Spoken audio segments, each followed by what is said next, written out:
Hi everyone, before seeing this video, please subscribe my channel. In this video, we will see The Cambridge Ladies Who Live in Furnished Souls, written by E. E. Cummings. The structure of the poem is traditional verse form of 14-line lyric, that is sonnet, rhyme scheme A, B, C, D, D, C, B, A, E, E, F, F, E, E. Cummings transforms the 14-line poem. It is neither a Shakespearean nor a Petrarchian sonnet.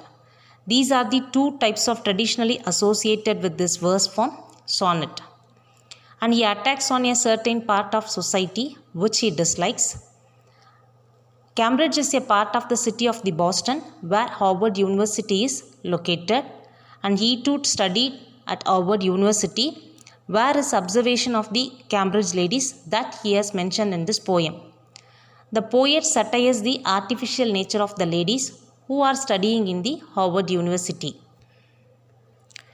This poem was originally published without any title in his first collection of poetry, Tulips and Chimneys, which was published in the year 1923. The original manuscript contained 152 poems, but 86 poems only appeared in this volume. Other 41 poems later appeared in another collection, XLI poems. This collection, Tulips and Chimneys, included 3 subdivisions, and they are realities and actualities. The poem The Cambridge Ladies has taken from the first subdivision, realities. Here the line by line analysis of this poem. First 2 lines. The Cambridge ladies who live in furnished souls are unbeautiful and have comfortable minds. One soul must be pure, but the ladies of Cambridge University keep their soul as decorative thing. Their soul, as in the case with their lives all assembled, ready-made and artificially arranged. He compares their soul with lifeless objects. The souls of these ladies are furnished like the rooms of the houses equipped with furniture. Usually the rooms are artificially decorated, but here their souls are artificially decorated.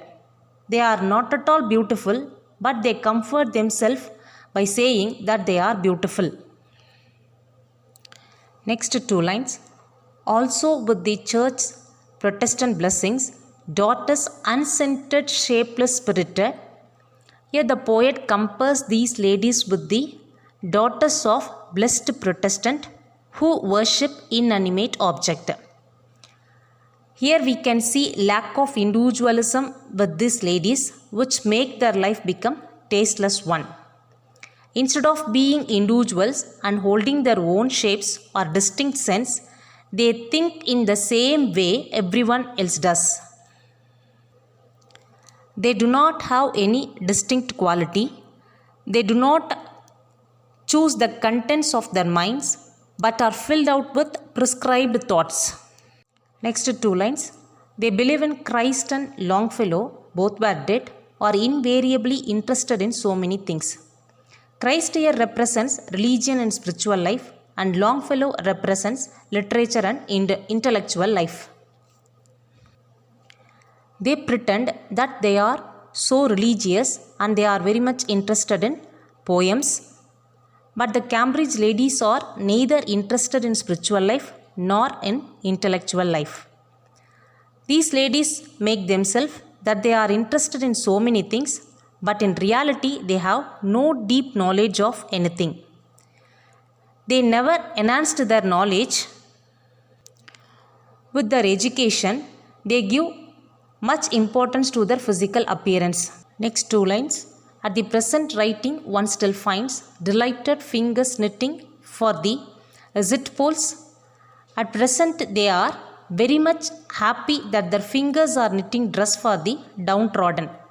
But they are unaware those dresses really used by the poor. Because of their lack of knowledge, they could not differentiate between the rich and poor. The beneficiary might be Mr. Poles, who is one of the richest person in America. Next 2 lines. Perhaps while permanent faces coyly bandy, Scandal of Mrs. N and Professor D. Coyly means an outwardly shy. Bandy means very casual talker. Here they pretended that they are very shy to talk about others. Outwardly they are very shy to talk, but inwardly they are very much interested to talk about others.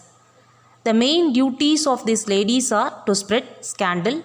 They gossip about men and women. They are very casually spreading rumor about Mrs. N, that is married lady, with Professor D. This scandal might have spoiled Mrs. N's personal life. She might have children. Their life also spoiled, but these ladies do not care about anything. The last 4 lines.